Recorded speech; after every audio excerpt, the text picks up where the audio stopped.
நான் சொல்கிறத கேளுங்கள் எல்லாரும். எவ்வளோ தூரம் தாவ போகிறோம், எவ்வளோ தூரம் தாண்ட போகிறோம்னா இத்தனை பேர் பேசிட்டு இருக்கோமே, வாயை திறந்து ஒன்றுமே பேசாமல் அங்கே ஒருத்தர் உட்காந்துருக்காரு.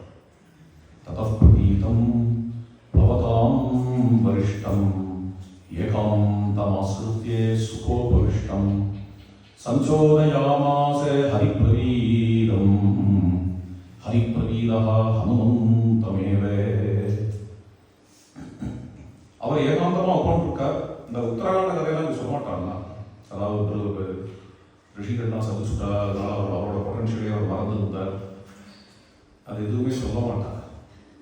இப்போ என்னன்னா, அந்த ஒரு பாறையில் உட்காந்து சமுத்திரத்தோட செலுத்தையும் ஹாரிசானையும் பார்த்துட்டு எப்படி கடக்கலாம்னு மனசில் பிளான் பண்ணிட்டு இருந்தார். ஆமாம், அவர் பிளான் பண்ணிட்டார் கடமானதுல. அப்போ ஜாம்பவான் அங்கேருந்து வந்து மோட்டிவேட் பண்ணுறார்.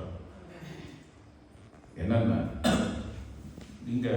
நீங்கள் தான் இப்பொழுது வானர லோகத்துக்கான பிராணனை கொடுக்க போகிறவர், நீங்கள் தான் முக்கிய பிராணம், நீங்கள் எழுந்து இந்த காரியத்தை பண்ணணும் என்று சொல்லி ரொம்ப விஸ்தாரமாக ஹனுமானுடைய பிரபாவங்களை எடுத்து சொல்றார். உடனே ஹனுமான் எழுந்து ஜாம்பவான் நமஸ்காரம் பண்றார். மலைக்கு மேல மலையா நிற்கிறார். மட மட மட மடன் வளர்ந்து வானலாவி வளர்ந்து மனசமாதாய மகானுபாவஹா ஜகாமலங்காம் மனசா மனஸ்வீ. தன்னுடைய எண்ணங்கள் எல்லாத்தையும் ஓயச் செய்து மனசமாதாய பெரிய பாவுகரான ஹனுமான் மனசுனால லங்கைக்கு போகிறதுக்கு பிளான் பண்ணிட்டு நிற்கிறார். இதோட கிருஷ்ணிகாலம் பூர்த்தியார்.